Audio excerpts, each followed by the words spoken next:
प्रिय विद्यार्थियों, सभी को नमस्कार। कैसे हैं आप सब? आई थिंक कि आप बहुत अच्छे होंगे। सबसे पहले मैं ज्ञान दीक्षा क्लासेस के इस डिजिटल मंच पर आप सभी का हार्दिक स्वागत एवं अभिनंदन करता हूं।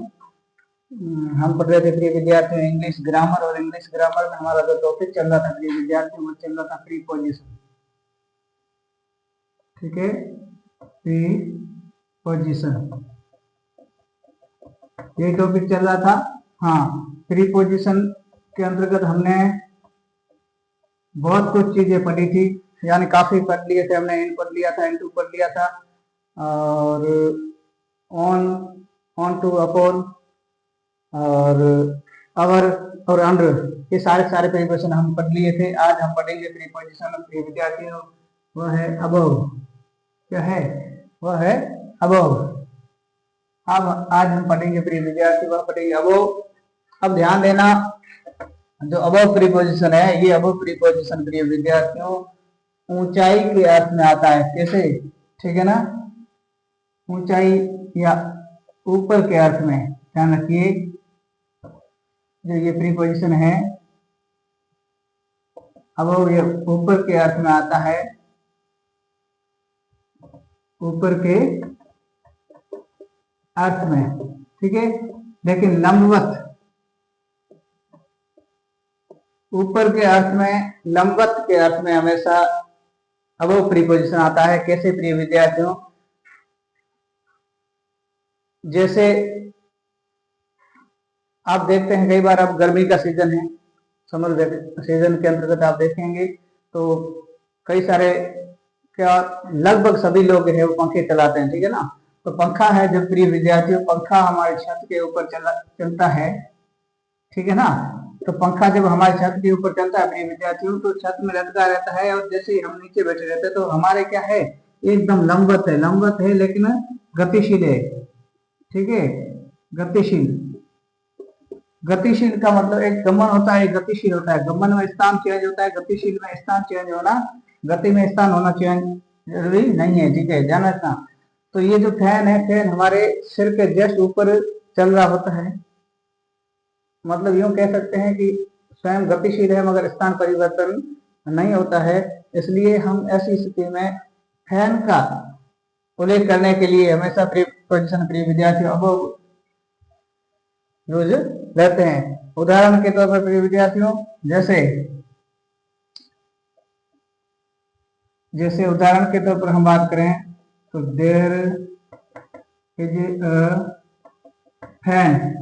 ठीक है, खालिस्तान माई हेड, ये क्या है, मेरे सिर के ऊपर है, वो पंखा है। क्या है? पंखा है। ठीक है ना, तो ऐसी स्थिति में हमेशा अबव प्रीपोजिशन का यूज होगा। किसका? अबव। ठीक है, यानी सिर के ऊपर लंबवत है, ऐसी स्थिति को दर्शाने के लिए हमेशा अबव प्रीपोजिशन होगा। There is a fan above my head, यानी मेरे सिर के ऊपर पंखा है, मेरे सिर के ऊपर पंखा है। ठीक है, जैसे आगे है, जैसे वी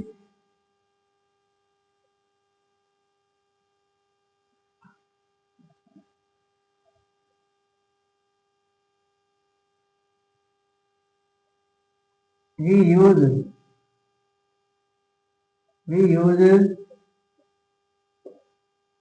अम्ब्रेला। ठीक है, वी यूज अम्ब्रेला, खालिस्तान और हेड, यानी जो हमारा सिर है वो ढकने के लिए गर्मी में या वर्षा ऋतु में हमेशा हम क्या यूज करते हैं? अम्ब्रेला यूज करते हैं। तो ऐसी स्थिति में हमेशा ध्यान दीजिए, सिर के ऊपर यूं लंबवत पकड़ते हैं, तो ऐसी स्थिति में हमेशा अबव प्रीपोजिशन आएगा। क्या आएगा प्रिय विद्यार्थियों? अबव प्रीपोजिशन आएगा। ठीक है ना,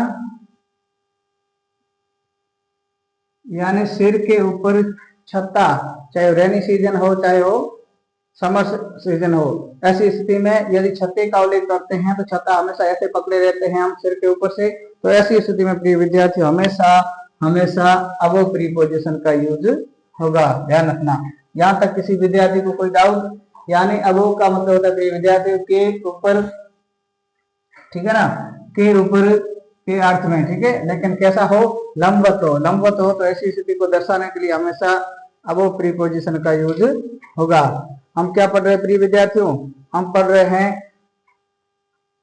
प्रीपोजिशन, ठीक है ना। अब ध्यान दीजिए अगली कंडीशन प्रिय विद्यार्थियों।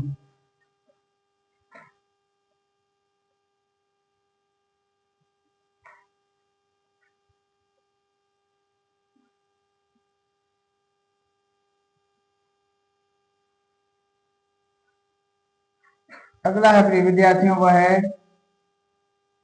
कंपेयर, ठीक है, यानी तुलना के अर्थ में,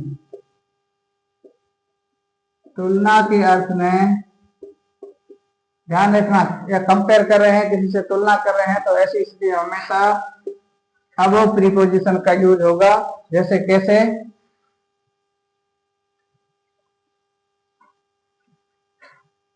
जैसे उदाहरण के तौर पर हम समझें तो प्रिय विद्यार्थियों आपने देखा होगा कई बार जब रेनी सीजन होती है तो बहुत सारे आसमान में बादल छाए रहते हैं, ठीक है। तो ऐसी स्थिति में बादलों से ऊपर, बादलों से ऊपर जितने भी जैसे पक्षी है, कई बार आपने देखा होगा बाज, वो तो बाज हमेशा बादलों से ऊपर है, वो चला जाता है आंधी तूफान के टाइम में, ठीक है ना। बादलों से ऊपर जाता है तो वहाँ एनवायरमेंट बिल्कुल क्लीन होता है, तो अपनी जान बचाने के मकसद से बाज हमेशा बादलों के ऊपर से उड़ा करता है। तो ऐसी स्थिति को दर्शाने के लिए, या जो आपने देखा होगा जब क्लाउड की मौसम होता है, बादल भरा मौसम होता है, तो ऐसी स्थिति में जो फ्लाइटें हैं, फ्लाइटें भी बादलों से ऊपर उड़ा करती है। क्यों? कारण क्या है? क्योंकि वहां हमेशा बादलों से ऊपर है, वह स्थिति बिल्कुल क्लियर होती है, साफ होती है, तो उन्हें आवागमन में बिल्कुल आसानी होती है। तो ऐसी स्थिति को दर्शाने के लिए हमेशा उस बादलों से तुलना करने के अर्थ में हमेशा अबव प्रीपोजिशन का यूज होगा। जैसे एन एरोप्लेन इज फ्लाइंग, ठीक है, an aeroplane is flying Khalistan, Khalistan the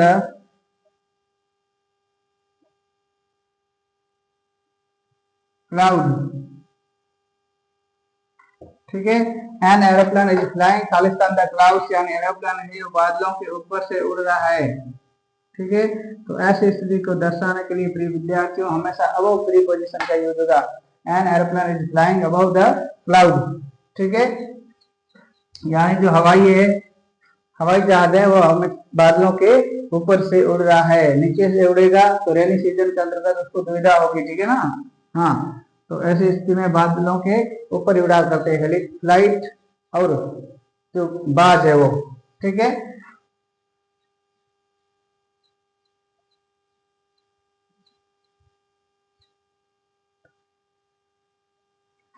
दूसरी बात ये था, यानी कि लंबवत ऊंचाई के अर्थ में ध्यान दीजिए।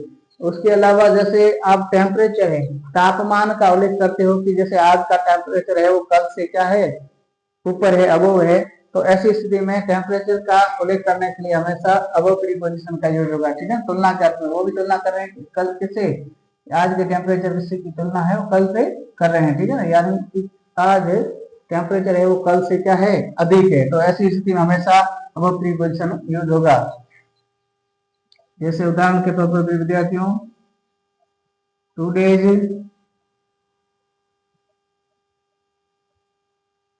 Temperature, today's temperature is Khalistan yesterday, ठीक है। Today temperature is Khalistan yesterday, यानी आज का जो टेम्परेचर है वह कल से क्या है प्रिय विद्यार्थियों, अधिक है। यानी कल माना कि 20 डिग्री था तो आज 30 डिग्री है ना, कल 30 डिग्री था तो आज 40 डिग्री है, यानी आज का टेम्परेचर है वो कल के टेम्परेचर से या तापमान से बहुत ज्यादा अधिक है। तो ऐसी स्थिति में कल और आज के टेम्परेचर की तुलना करने के अर्थ में हमेशा अबव प्रीपोजिशन का यूज होगा।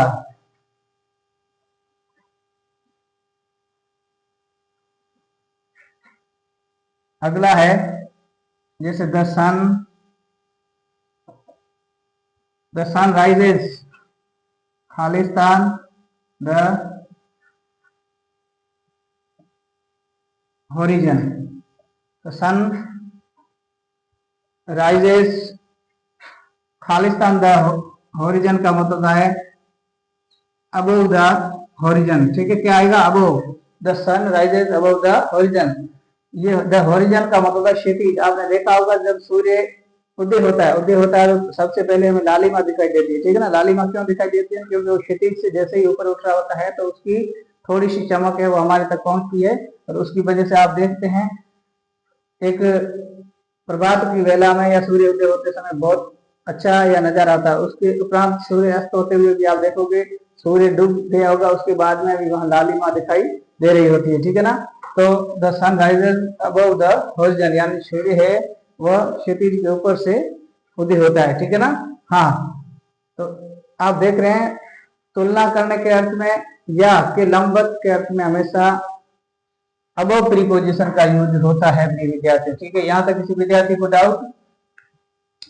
अब देखते हैं आगे आगे और कौन कौन सी कंडीशन ऐसी है जिसमें हमेशा अबव प्रीपोजिशन का यूज होगा। कई बार ध्यान रखना जब भी कंपेयर करते हो तो कंपेयर में अबव प्रीपोजिशन का यूज होगा, लेकिन इसकी जो कंडीशन है वो मैंने अभी आपके सामने लिख करके बताइए।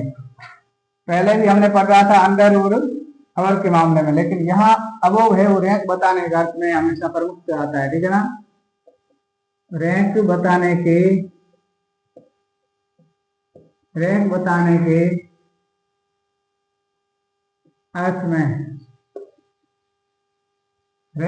के अर्थ में हमेशा अबव प्रीपोजिशन का यूज होगा।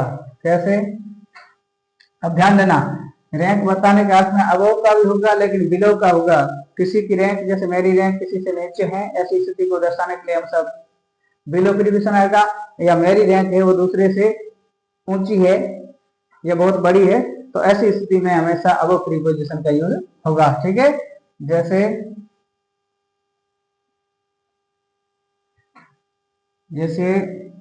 द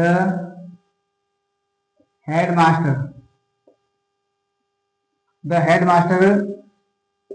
इज खालिस्तान द टीचर, ठीक है। द हेडमास्टर इज खालिस्तान द टीचर, तो the headmaster is above the teacher, यानी हेडमास्टर है उसकी रैंक है वो अन्य टीचरों की अपेक्षा क्या है प्रिय विद्यार्थियों, ऊंची है। यानी हेडमास्टर है वो संस्था का सर्वोपरि माना जाता है, इसलिए उसकी रैंक दर्शाने के लिए, अदर टीचर से कंपेयर करने के लिए, तुलना करने के अर्थ में हमेशा अबव प्रीपोजिशन का यूज होगा। ध्यान रखना ये ज्यादातर हमेशा रैंक बताओ या कुछ भी करो, लेकिन दो के बीच में या दो से अधिक के बीच में हमेशा कंपेयरिंग रहेगी अबव प्रीपोजिशन, ये बात आप ध्यान रखना, ठीक है ना। यहाँ भी टीचरों से तुलना हुई हेडमास्टर की, यानी the headmaster is above the teacher, यानी हेडमास्टर है वो टीचरों से क्या है, बड़ा पद है, ठीक है ना। यहाँ तक कोई दिक्कत? अब ध्यान दीजिए प्रिय विद्यार्थियों,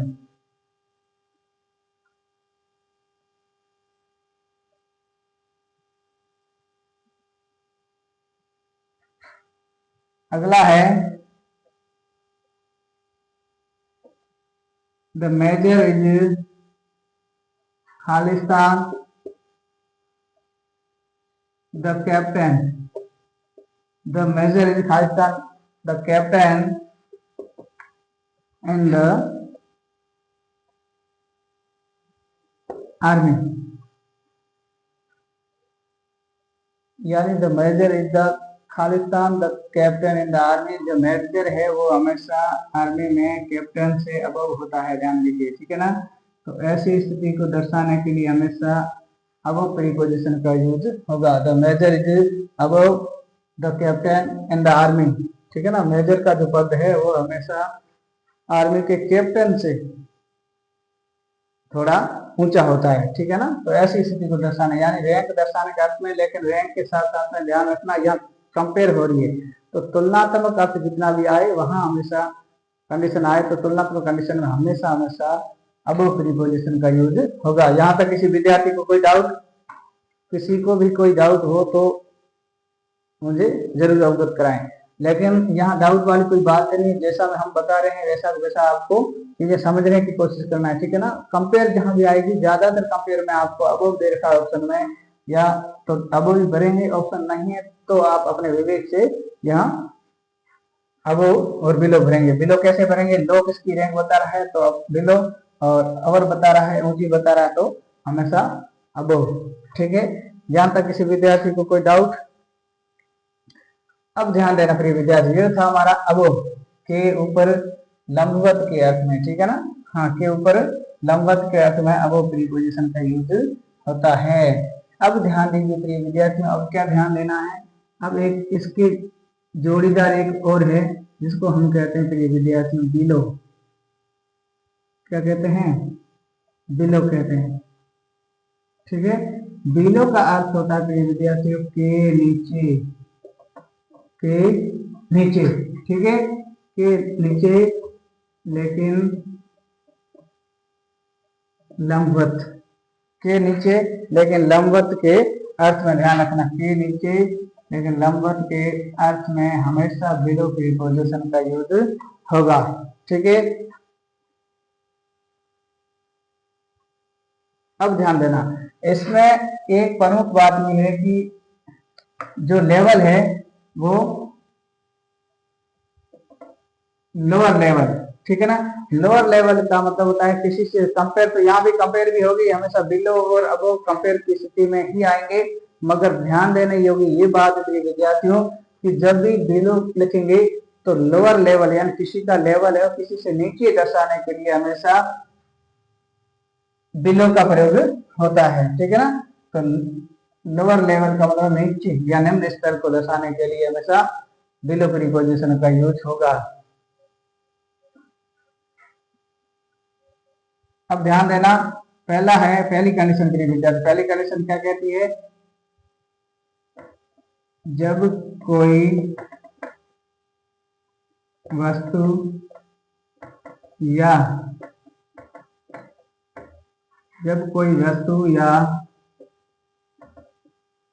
व्यक्ति किसी के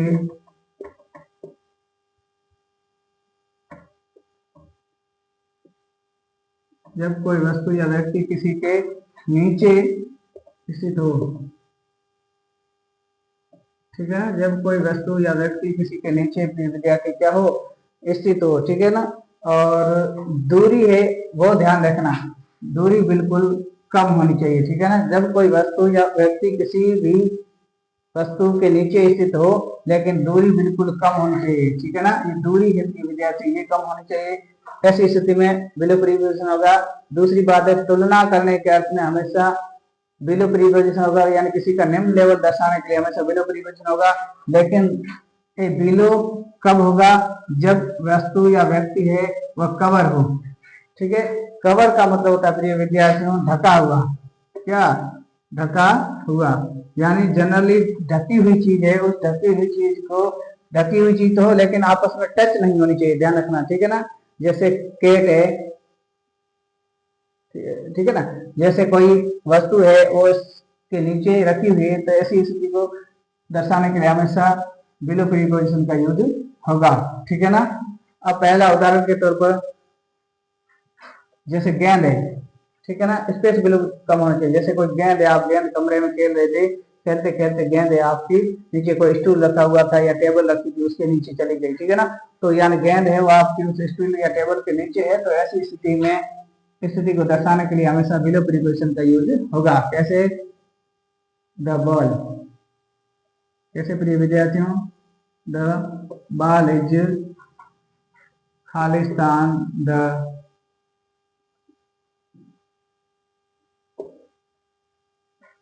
टेबल, ठीक है, द बॉल इज खालिस्तान द टेबल, तो यहाँ लिखोगे below, the ball is below the table, ध्यान जो गेंद है वो किसके, मेज के नीचे है, ठीक है ना। तो मेज के नीचे यानी मेज आप देखेंगे मेज के नीचे बॉल कितना होता है, वो तो बिल्कुल छोटा होता है। तो मेज के सामने जब बॉल या मेज के नीचे जब गेंद रहती है तो गेंद पूरी तरीके से कवर रहती है, यानी ऊपर से यूं मेज आ रखी होती है, तो ऐसी स्थिति कवर्ड की स्थिति में हमेशा बिलो प्रीपोजिशन का यूज होगा, कब, नीचे किसी वस्तु को दर्शाने के लिए, ठीक है ना।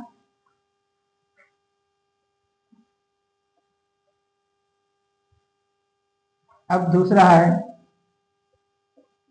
द टेम्परेचर, ठीक है ना। ध्यान देना, मैंने कहा जहां भी कंपेयर होगी और निम्न लेवल का अर्थ होगा तो ऐसी स्थिति में हमेशा बिलो प्रीपोजिशन का यूज होगा। The temperature is below 0 degree centigrade. ठीक है, the temperature is below 0 degree centigrade, यानी जो तापमान है वह 0 डिग्री से भी नीचे। आपने देखा होगा कभी कभार सर्दियों में विंटर सीजन आती है तो ऐसी स्थिति में टेम्परेचर 0 चला जाता है, तो 0 जाते ही आपकी जो तालाब है, पानी के जितने भी सोर्स है, तालाब, झीलें, नदियां, यहाँ तक कभी कभार पानी है बिल्कुल जम जाता है, बर्फ बन जाता है। बर्फ बनने की वजह से वहाँ का जो इकोसिस्टम है, यानी जिसको हम कहते हैं जलीय जीवों का रहने का स्थान है, तो वहाँ इकोसिस्टम को बहुत बड़ा नुकसान होता है, क्योंकि वहाँ जलीय जीव है वो ऑक्सीजन नहीं ले पा रहे होते हैं बर्फ बनने की वजह से, और वहीं मर जाते बेचारे। ठीक है ना, तो the temperature is below 0 degree centigrade, यानी तापमान है वह 0 डिग्री से क्या है, नीचे है।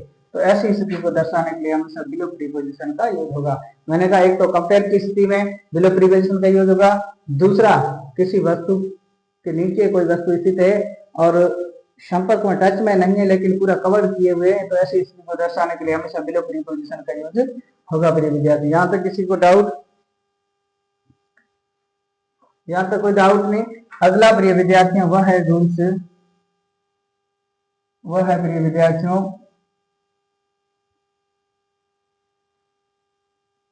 वह है लेवल या स्टैंडर्ड। लेवल या स्टैंडर्ड बताने के अर्थ में, लेवल या स्टैंडर्ड्स बताने के अर्थ में, लेवल या स्टैंडर्ड्स को बताने के अर्थ में हमेशा बिलो प्रीपोजिशन का यूज होगा। कैसे प्रिय विद्यार्थियों? उदाहरण के तौर पर जैसे कि किसी विद्यार्थी के जो मार्क्स है, जैसे मान लिया कि अभी परीक्षाएं चल रही थी, परीक्षाओं में कई विद्यार्थी ऐसे हैं जिनके नंबर बहुत ज्यादा अच्छे आए होंगे, जिनका अखबार में नाम छाया होगा। कुछ ऐसे विद्यार्थी हैं जिनका नंबर से है या मार्क्स है वो एवरेज से भी कम रहे होंगे। तो ऐसी स्थिति को, कम रहने की स्थिति में इसको दर्शाने के लिए हमेशा बिलो प्रीपोजिशन का यूज होगा। जैसे हिज मार्क्स आर खालिस्तान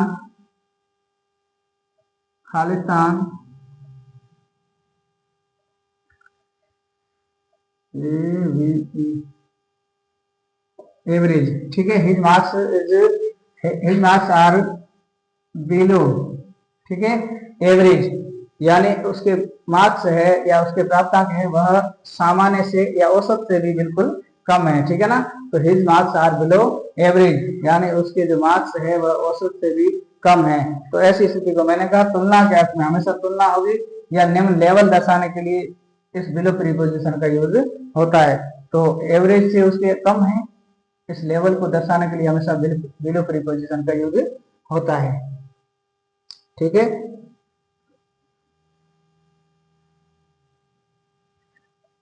अब दूसरी बात, कई बार जैसे हम यहाँ ट्यूबवेल चलती है आपके पश्चिमी सीमा क्षेत्र जैसे बाड़मेर, जैसलमेर, बीकानेर में बहुत सारे बीकानेर तो नहर क्षेत्र है, बाड़मेर और जैसलमेर में ट्यूबवेल है ज्यादातर, है ना, ओपन वेल या ट्यूबवेल। तो जब हम कुआं या ट्यूबवेल बनाते हैं, खोदते हैं, तो खोदते समय कई बार हमें उम्मीद रहती है कि लगभग 400 फीट तक पानी होगा, लेकिन कई बार खोदने के बाद पता चलता है कि 400 फीट तक तो पानी नहीं है। तो वो हम देखते हैं कि वो जो लेवल है वो लेवल सामान्य से कम है। ठीक है ना, मतलब उम्मीद थी वहां तक पानी, वो तो सामान्य हो गया, उससे भी कम है या डाउन में, नीचे में है। तो ऐसी स्थिति को दर्शाने के लिए हमेशा बिलो प्रीपोजिशन का यूज होगा। जैसे द वाटर लेवल प्रिय विद्यार्थियों, the water level is Khalistan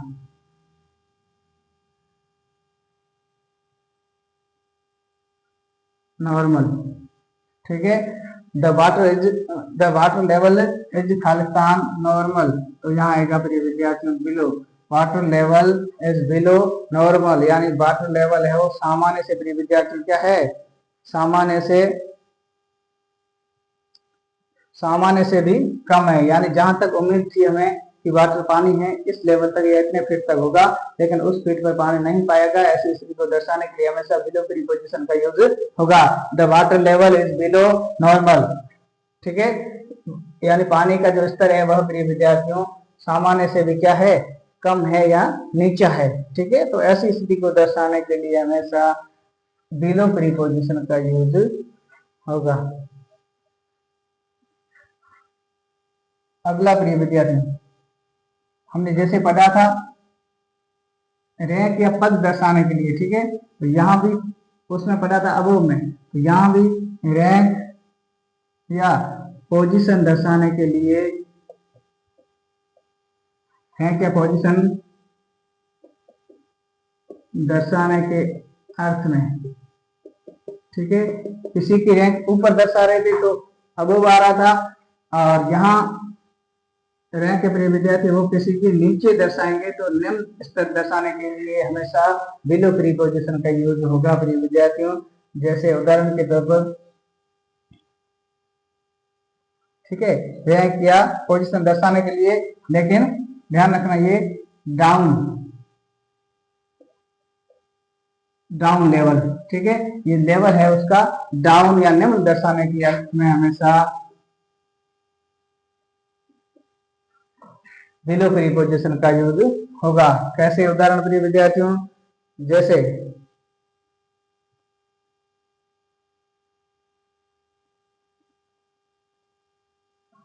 उदाहरण के तौर पर read the passage. Read the passage का मतलब होता है पैसेज को या गद्य को पढ़ो, ठीक है। Read the passage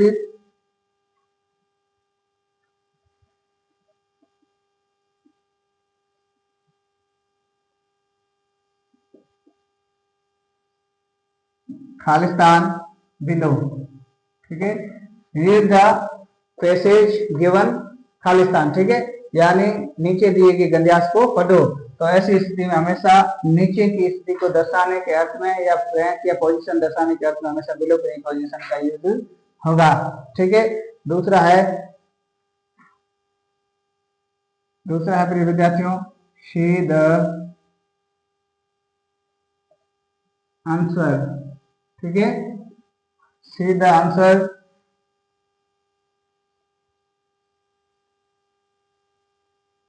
see the answer below, नीचे दिए गए प्रश्नों या उत्तर को देखें, ठीक है, नीचे दिए गए उत्तर को देखें। ये ध्यान रखना इंपेरेटिव सेंटेंस है, जितने भी वर्ब से शुरू होते हैं, वर्ब से शुरू होने वाले सेंटेंस है विद्यार्थियों, इसको कहते हैं हम इंपेरेटिव सेंटेंस, ठीक है ना, इसको हम कहते हैं हिंदी में आज्ञार्थक वाक्य, यानी आज्ञा देना, जैसे open the door, close the door, sir the ball, sir the bag, sir the pen, sir the duster, कुछ भी है ना, वर्ब से शुरू होने वाले जो सेंटेंस होते हैं इसको हम इंपेरेटिव सेंटेंस कहते हैं। हिंदी में इसका मतलब होता है आज्ञार्थक वाक्य प्रिय विद्यार्थी, ठीक है। तो आज्ञार्थक वाक्य में ध्यान रखना, जब भी कुछ ऐसी नीचे लेवल का अर्थ दर्शाता हो तो ऐसी स्थिति में हमेशा बिलो प्रीपोजिशन का यूज होगा। कैसे, जैसे read the passage given below, नीचे दी गए गद्यांश को पढ़ो, ठीक है। सी द आंसर बिलो, नीचे दिए गए उत्तर को देखें, ठीक है। और दूसरा हम कह रहे थे रैंक बताने का अर्थ में, ठीक है ना, तो हम लिखेंगे द टीचर टीचर्स इज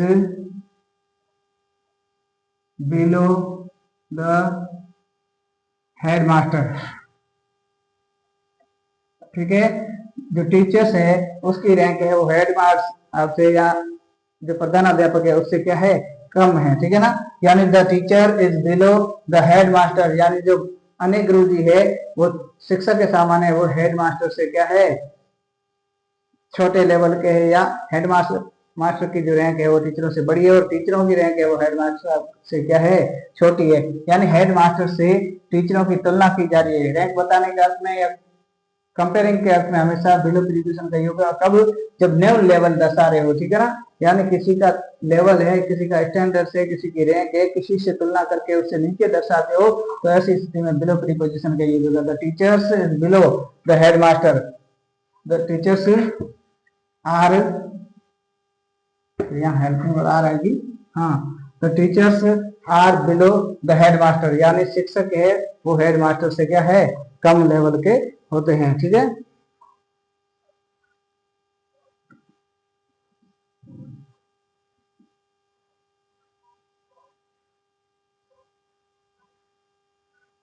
यहां तक प्रिय विद्यार्थियों किसी को दिक्कत?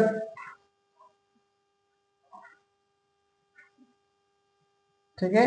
और दूसरा एक, जैसे जब हम खड़े होते हैं तो हमारे नीचे कुछ दरी पट्टी या कारपेट वगैरह बिछाते हैं। आपने देखा होगा जिम करने वाले, योगा करने वाले सुबह सुबह कारपेट लेकर के बैठते हैं योगा करने के लिए। तो उस कारपेट का उल्लेख करने के लिए हमेशा बिलो प्रीपोजिशन का यूज होगा। क्यों? क्योंकि वो हमारे पैरों के नीचे लंबवत है, बिछाई होती है, जस्ट उसके हम ऊपर ऐसे खड़े रहते हैं। ठीक है, तो हम उसकी क्या है, लंबवत है। तो ऐसी स्थिति को दर्शाने के लिए हमेशा जैसे द कारपेट इज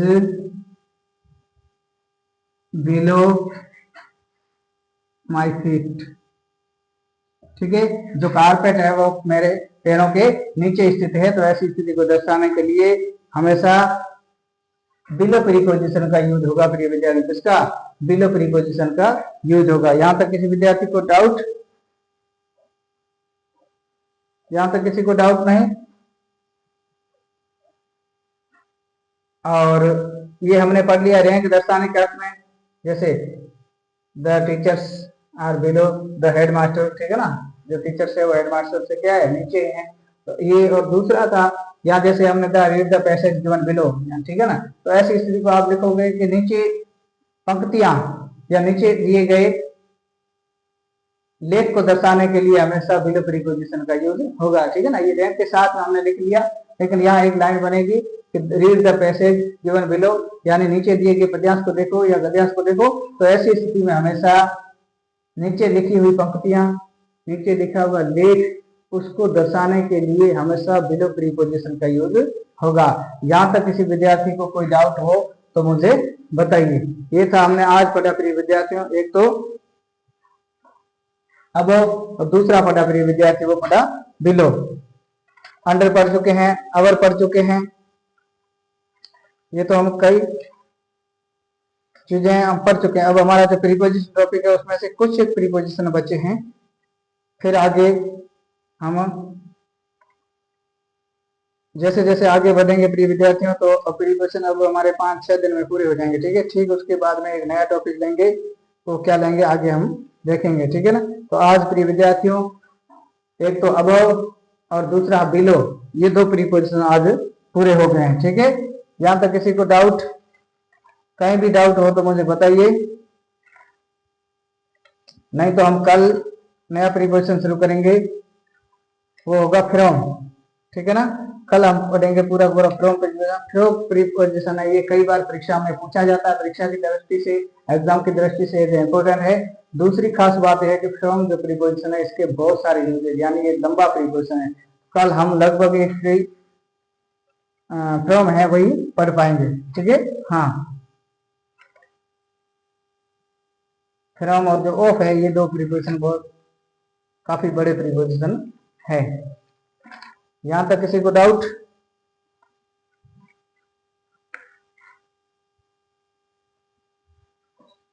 ये हटा दो। अब ध्यान देना, आज हमने पढ़ा अबू और बिलो। एक हम और पढ़ लेते हैं जिसका नाम है एग्री। ठीक है प्रिय विद्यार्थियों, जिसका नाम क्या है, एग्री। ठीक है, जो एग्री प्रीपोजिशन होता है, एग्री का अर्थ होता है प्रीपोजिशन के साथ में, के साथ में। एग्री का अर्थ क्या होता है प्रिय विद्यार्थियों? के साथ में। एग्री का मतलब होता है के साथ में। ध्यान देना, जब भी एग्री, जब भी प्रिय विद्यार्थियों जो एग्री प्रीपोजिशन है, इस एग्री प्रीपोजिशन में दो कंडीशन बचेगी। ठीक है,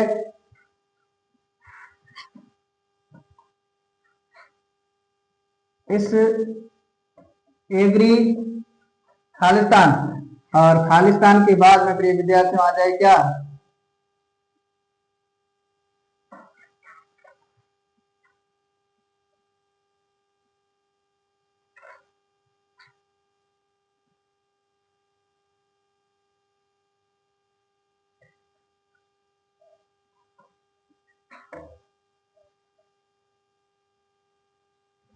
ध्यान देना, ये जो एग्री, एग्री जो हमारे प्रीपोजिशन वर्ड है, एग्री का मतलब होता है के साथ में, ठीक है। हाँ, एग्री के साथ में दो प्रीपोजिशन बैठते हैं, एक होता है विद्यार्थी विथ और दूसरा होता है टू, ठीक है। ये एग्री एक वर्ड है, इसके साथ दो प्रीपोजिशन बैठते हैं, कौन कौन से, एक होता है विद, दूसरा होता है टू। विद का मतलब होता है के साथ में, विद का मतलब होता है के साथ, ठीक है, ध्यान देना। अब ध्यान देना, यदि एग्री हमारी वर्ब है वो आ जाए, क्या आ जाए, एग्री, और एग्री के बाद में रिक्त स्थान आ जाए और उसके बाद में पर्सन्स आ जाए, पर्सन्स, ठीक है, यानी कोई व्यक्ति आ जाए तो एग्री के साथ हमेशा विद प्रीपोजिशन बैठेगा, ध्यान दीजिए, ठीक है। दूसरा विद्यार्थियों, दूसरा एग्री और उसके बाद में खालिस्तान, ठीक है, खालिस्तान के बाद में कुछ भी आ जाए, यानी किसी पर्सन को छोड़ करके, ठीक है, यानी किसी व्यक्ति विशेष को छोड़ करके कुछ और आ जाए तो हमेशा एग्री वर्ब के साथ में टू प्रीपोजिशन बैठेगा, ये ध्यान देना। एग्री के साथ हमेशा दो प्रीपोजिशन बैठेंगे, एग्री, एग्री के बाद खालिस्तान दे करके कुछ पर्सन दे दे, व्यक्ति दे दे, व्यक्ति विशेष, तो हमेशा विद प्रीपोजिशन आएगा। एग्री के बाद में खालिस्तान दे करके कोई भी दे दे, व्यक्ति विशेष को छोड़ करके, तो ऐसी स्थिति में हमेशा टू प्रीपोजिशन यूज होगा। जैसे जैसे ही इज एग्री खालिस्तान मी, मी क्या पर्सन है तो आएगा प्रिय विद्यार्थियों विथ, क्या आएगा, विथ, यानी वह मेरे से सहमत है, यानी मेरे साथ सहमत है, ठीक है। दूसरी स्थिति प्रिय विद्यार्थियों, दूसरी क्या है, दूसरा है ही इज एग्री, ठीक है, खालिस्तान माई कंडक्ट, ठीक है, ही इज एग्री खालिस्तान माई कंडक्ट, तो ऐसे स्थिति में यहाँ पर्सन नहीं है तो टू प्रीपोजिशन आएगा, he is agree to my conduct, यानी वह मेरे व्यवहार से क्या है, संतुष्ट है या सहमत है, ठीक है ना। तो एग्री का मतलब होता है सहमत, एग्री का मतलब हिंदी में क्या होता है प्रिय विद्यार्थियों, सहमत, ठीक है।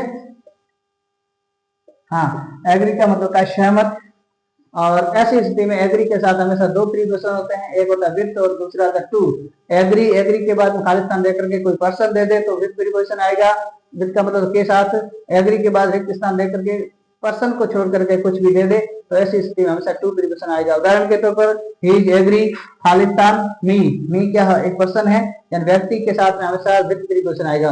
दूसरा ही इज एग्री खालिस्तान माई कंडक्ट, यानी वह व्यक्ति के व्यवहार से, यानी मेरे व्यवहार से क्या है, सहमत है, तो ऐसी स्थिति में हमेशा टू प्रीपोजिशन यूज होगा। ये था हमारा एग्री के साथ विथ प्रीपोजिशन, ठीक है।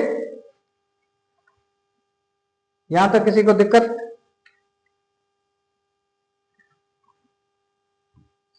कोई दिक्कत नहीं प्रिय विद्यार्थियों।